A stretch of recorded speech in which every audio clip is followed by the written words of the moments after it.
Welcome to my podcast. I'm Dr. Nicole Cain, a naturopathic doctor with a master's in clinical psychology and a former anxiety sufferer turned anxiety freedom rebel.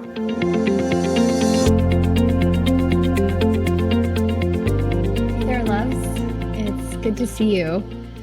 Today we're talking about a topic that's pretty near and dear to me, and it's something that I get a lot of questions about. And it's about doctor anxiety, aka white coat anxiety. And so the questions to start today is, do you get anxious when you go to the doctor? Are you terrified that they're going to find something wrong with you, or that you're going to get bad news, that your blood pressure is going to be too high, or that they're going to give you a diagnosis of some sort? Are you avoiding going to the doctor at all costs, and have you been putting it off? Or maybe you've had a negative experience with the doctor, or you have had sanctuary trauma. Today, I'm going to teach you the secrets to solving white coat syndrome and to clear that anxiety and to talk about why that anxiety is happening. And I'm going to share with you something that nobody else is talking about. We're going to actually uncover the actual reason you're afraid of going to the doctor. And over the next minutes together, you're going to learn 3 strategies to deal with doctor anxiety once and for all. And I want you to imagine a life where you aren't afraid of going to the doctor, where you're not worried about getting bad news, where you are able to show up at your doctor's visits from a place of power instead of a place of feeling afraid and like a victim or unsure or insecure. Imagine how that would change your life. Imagine how that would impact your family members and those who love you if you had the confidence to be able to go to the doctor from your best and highest self. Sounds really great, right? And that's possible. And I'm a testimony of that. I'm a testimony of being able to take center stage in my life instead of letting my fear of the healthcare system, my fear of the doctor, my trauma, the things that happened to me as a result of a faulty healthcare system, in no longer letting those run my life. And so I'm a testimony of that. And having one foot in clinical psychology and the other in integrative medicine and naturopathic medicine, I am going to bring to you 3 powerful strategies that will help you deal with this doctor anxiety once and for all. And so we have to start by defining 2 things, and that's white coat syndrome and sanctuary trauma. So white coat syndrome is basically where a patient experiences an anxiety response in the presence of a doctor or a healthcare provider or a clinician. It could be even a lab tech. And initially this was observed in people. They would go to the doctor, they get their blood pressure taken, and then whenever a doctor was taking their blood pressure, someone in a white coat, it would go way up. They're nervous. They're having this fight, flight, freeze, fawn response, this anxiety, nervous response, and their blood pressure would go up. And so they called this white coat syndrome. And we're seeing, as we grow in our awareness of this patterning, is that it could be more broad. It could be anything from my blood sugars are going up in the moment, or I'm crashing in the moment and I feel sweaty and nauseated and scared, or I feel restless or tingly, or my heart is throbbing, or some people, they get anxiety or they get diarrhea or they get pains in their stomach and their gut or their muscles, their necks and their shoulders when they go to the doctor. And it's all a mechanism of the same thing. And there's many reasons that you may fear going to the doctor. It may be because you had a bad experience. It may be health anxiety. It could be really because of trauma, of something that happened to you in the past. And that's what I want to focus on today. Have you heard of sanctuary trauma? Sanctuary trauma is when something that's a form of trauma happens in a place that should be safe, a place where you should be able to be vulnerable, a place where you should be able to be really real and not have your guard up. And when trauma happens there, that's sanctuary trauma. And I'm going to tell you a story about my sanctuary trauma. I was 12 years old, and around that age, I started having some asthma, running outside in the cold air, in the grass. And so I expressed it to my parents, and they took me to my primary care doctor, who then referred me to a specialist. And I remember this like it was yesterday. And so I'm sitting in the specialist office, and he opts to choose to do a certain type of diagnostic test where you inhale a chemical, and if it induces asthma, you have asthma. And so he gives me this chemical, I'm inhaling it with a nebulizer, and I start to suffocate. And I'm terrified. And I remember looking over at this doctor in his white coat, and he's like, yes, it appears that she does have asthma. And he's writing notes. And my caretaker, my parent, is like, interesting. And I'm powerless. I'm panicking. I'm scared. I can't breathe. And it felt like a million years. And the doctor came over and he changed the chemical. He gave me an albuterol. My bronchioles open and I can breathe.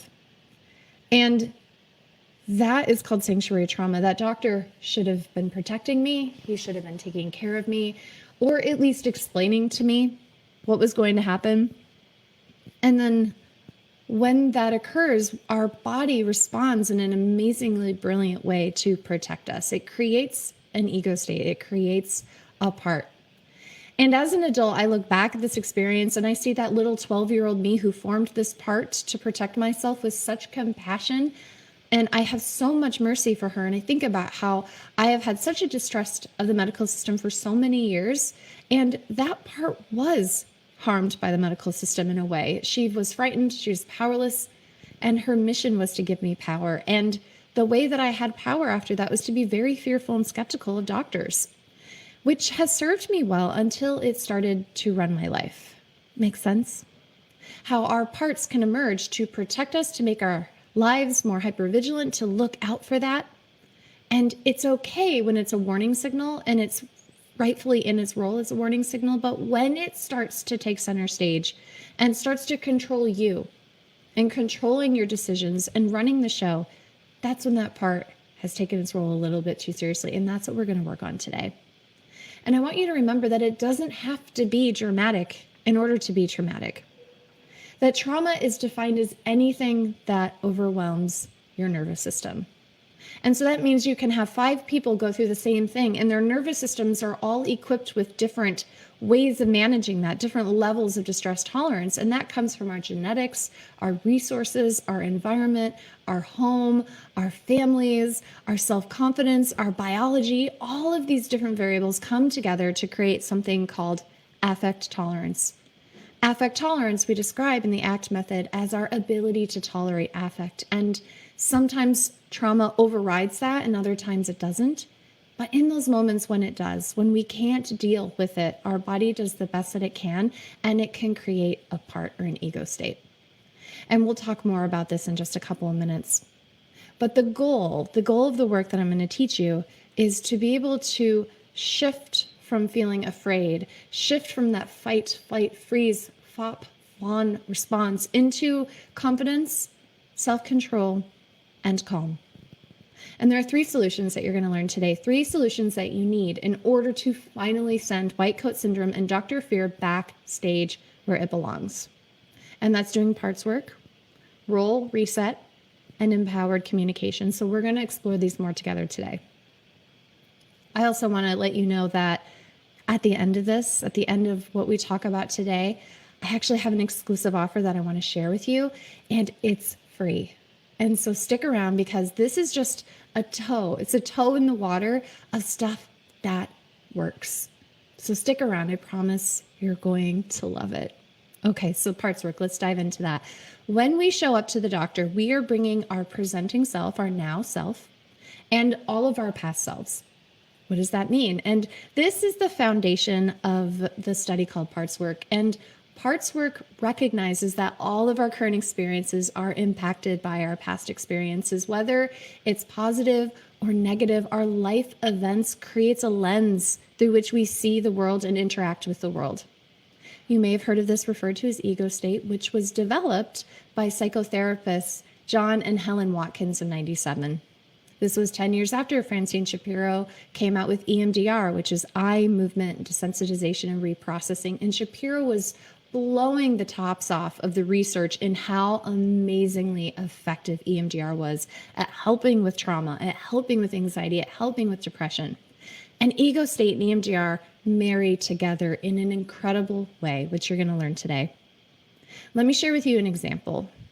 Have you ever felt anxious or sad or even physical symptoms, but you didn't have the words to express why you felt that way? It's just the way you felt, right? We know that there's a strong link between the mind and body, but sometimes we just can't access the words to take us from the body into the mind where we can process it and understand it and deal with it. And as you can imagine, this is where cognitive behavioral therapy and talk therapy really falls short.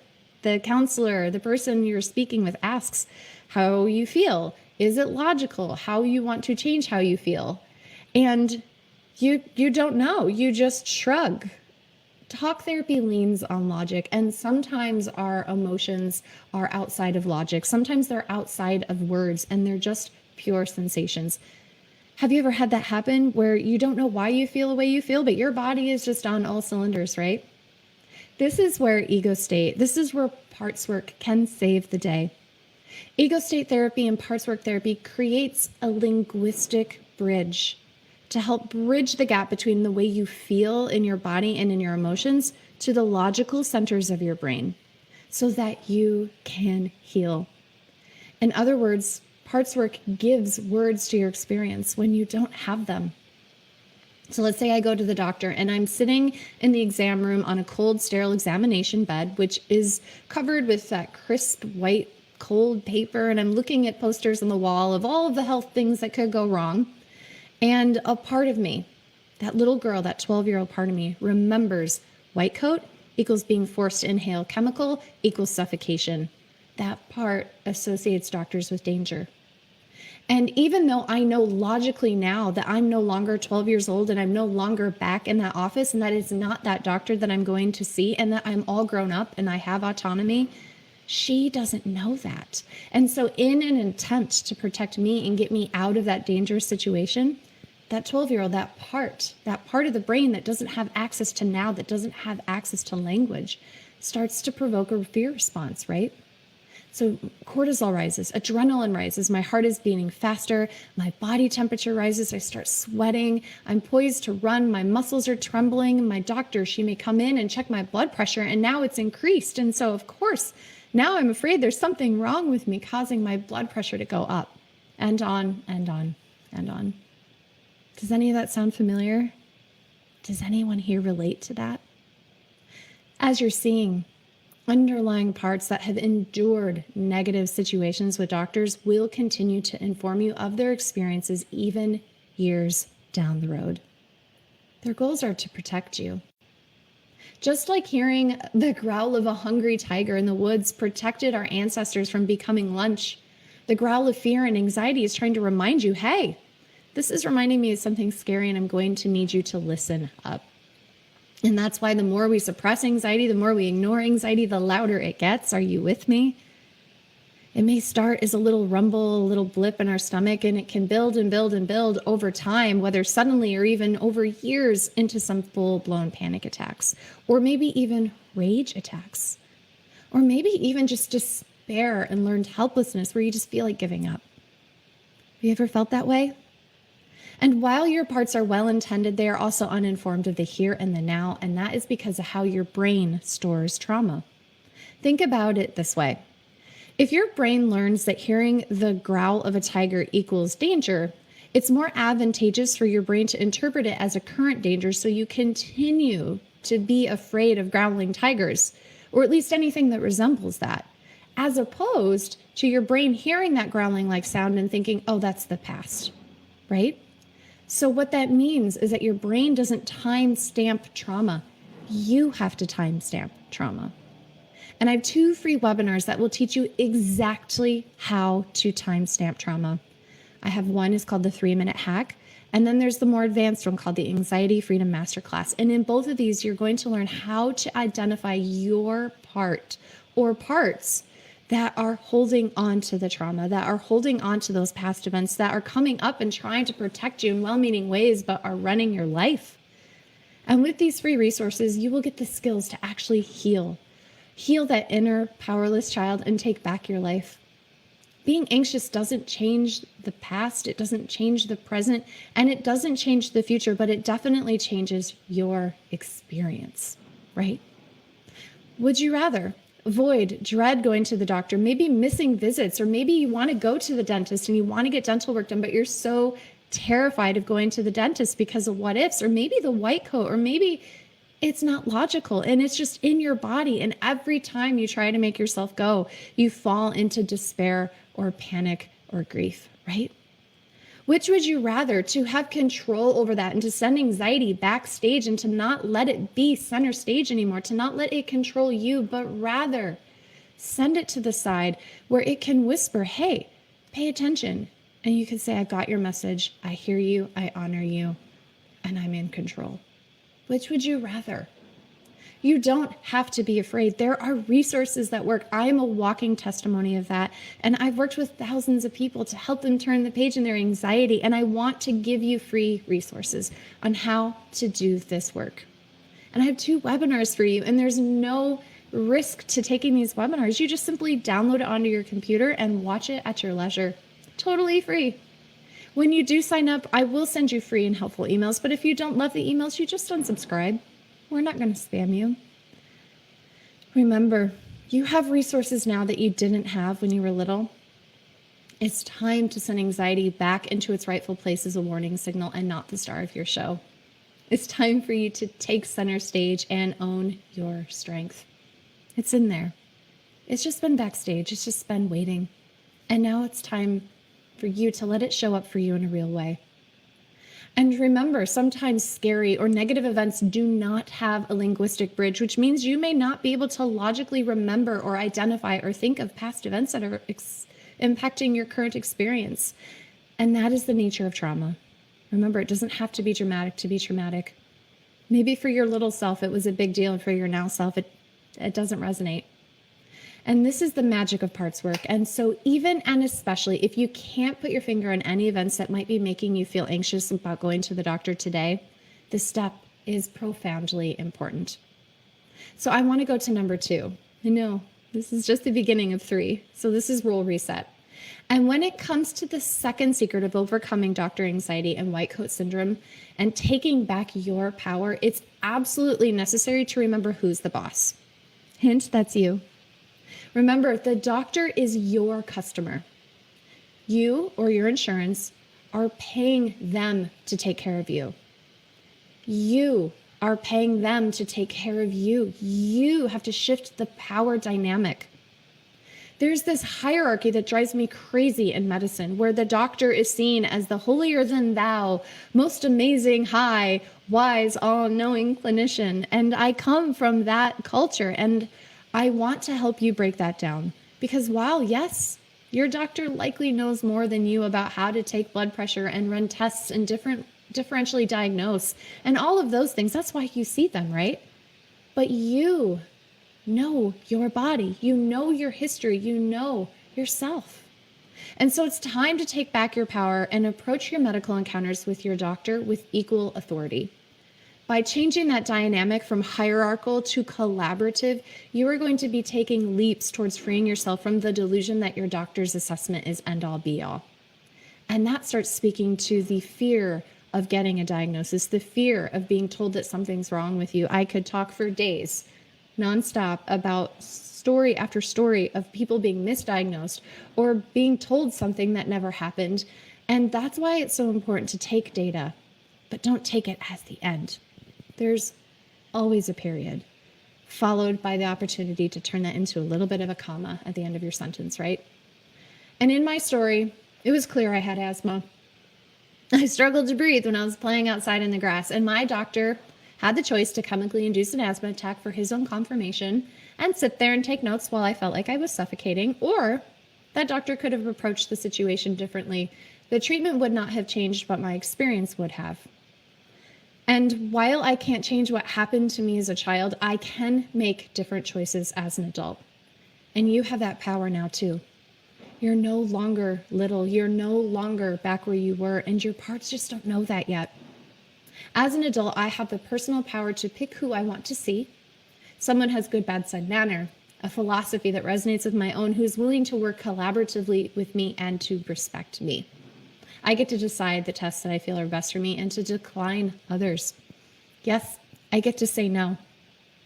As a child, I didn't have the power, and maybe you didn't either, and you didn't get to say no. And so today, take back your power. If you have a doctor who's unkind, who's treated you with disrespect, who doesn't honor your autonomy over your body, then fire them. You have permission to do that. I hope you hear me as I say this. Are you listening? You have permission to fire them. You're worth finding the right fit, especially in a society where telehealth has opened the doors to accessibility to doctors that are outside of our community borders. Your options are now better than they have ever been. Don't settle. It's time for a role reset. It's time for you to take center stage and to make sure that your doctor is your co-star. So the third one, this is empowered communication skills. And this last step is described in the House of Boundaries in the ACT method, and I want to teach you about the CABLE criteria. CABLE is a mnemonic that's considered necessary for you in engaging in relationship in a healthy way with somebody, both personally and professionally. CABLE stands for communication, boundaries, listening, and empathy. So let's start with communication. Your doctor needs to take time to communicate to and with you. Notice I said to and with. It's not just one-sided. It needs to be collaborative, right? So communication also involves nonverbal communication. Is your doctor multitasking while talking with you? Are they typing on their computer and staring at the screen? Are they even facing you during your visit? I've heard stories from my patients about going to their doctors and their doctor is just facing the wall so they can type on their computer and they're not talking to them at all. It's not effective communication, and it's definitely not honoring the patient-doctor dynamic, right? You deserve someone who can communicate with you and who uses good bedside manner and good nonverbal communication to show you that they care. So that should be a criteria. The second is boundaries. Boundaries are necessary. In my childhood story, the doctor wanted to run a test, and if my adult self had been there, I would have questioned the doctor and said, absolutely not happening. And a doctor who respected boundaries would have respected that. Sometimes we put up a boundary because we need more information. And so if you're feeling resistant, if you get what I call yellow lights, inclinations that you need to slow down and not move forward so quickly, the good boundary is to be able to express that doubt and to ask for more information. And a good doctor will give you what you need in order to feel comfortable, whatever direction you go. Your doctor should have time or make time to hear you, respect you, and talk about your feelings, and to not push you beyond where you are comfortable. As I say that, I do imagine that there could be a pause, that sometimes we don't know if we should do a test. Sometimes we don't know if we should do a certain type of treatment. And what I'm not talking about not listening to your doctor. I'm talking about us having a boundary and the doctor respecting that. And so I want to make sure that we're clarifying the difference between those two, because boundaries versus uncertainty and guidance, those are different conversations, right? So I just want to make sure we talk about that. The L is for listening. You deserve to be heard. You deserve to be respected. And no matter what age you are, you deserve your doctor to talk with you. When I was teaching medical students at the medical school, we would sometimes have a patient come in, an older patient who would bring in their child who is an advocate for them. And oftentimes the students would be inclined to talk to the child and not to talk to the adult. And so what would happen is that the adult would feel more demoralized, not feel like they're being advocated for. And that is not listening. That's not having a good doctor-patient relationship. And so when you go to your doctor, you want them to listen to you. If you bring a family member in, that's great, but make sure that your doctor is listening to you and your needs. If they are going to assess you and order the right testing for you and make the right treatment recommendations for you, they need to be able to listen to you, right? And then E is for empathy. Empathy is the action of understanding, being aware of, relating to, or even vicariously experiencing the thoughts, the feelings, the experiences of others. Empathy lives hand in hand with compassion and respect. If you have doctor anxiety, the ACT method teaches us to look at our social cast of characters. These are the people that are around you, your community, your family, and your healthcare practitioners, right? And while doing the parts work is important and profoundly healing, it's also important to take an audit of your healthcare providers.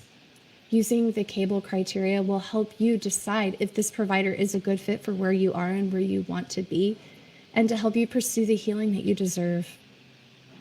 In today's lesson, we learned about the secrets of why you may struggle with doctor anxiety and white coat syndrome. And we introduced two concepts from the ACT method for anxiety freedom. We talked about the psychological cast of characters, your parts, and we also talked about the social cast of characters.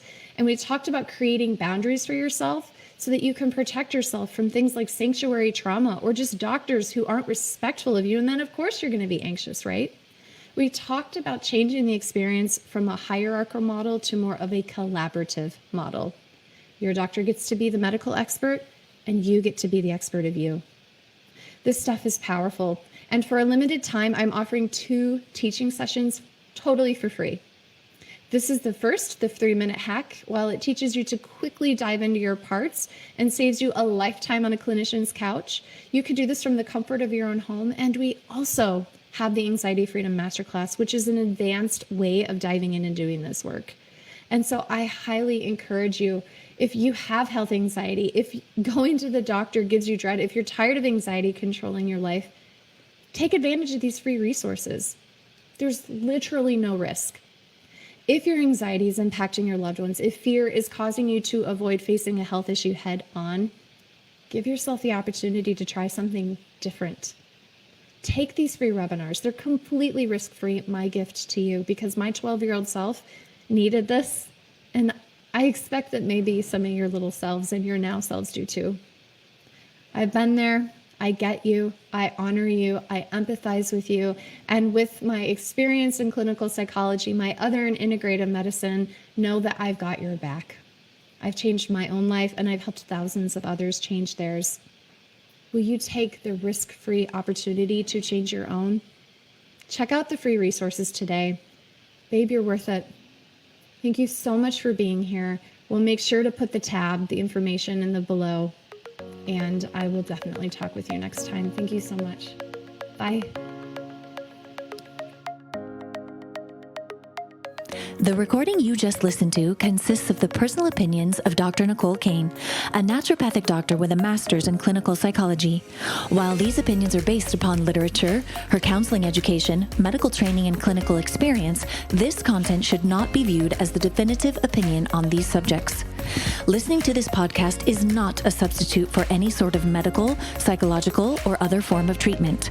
If you are in a crisis, please call 911 or call the National Suicide Prevention Line at 1-800-273-8255. If you're in need of counseling, don't hesitate to make an appointment with a counselor in your area. Dr. Nicole Cain is so passionate about people getting their life back. If this resonates with you and you think this podcast would help someone you love, please share it with them. Stay in the conversation with Dr. Nicole Cain about writing the next chapter of your life so that it plays out just the way you want it. Explore your options for working with her at www.drnicolecain.com. That's Dr. Dr. Nicole Nicole Cain CAIN.com. When you're there, be sure to take advantage of the free Anxiety Freedom 1-week challenge. We look forward to seeing you on the next episode of the Get Your Life Back podcast. Here's to your next chapter.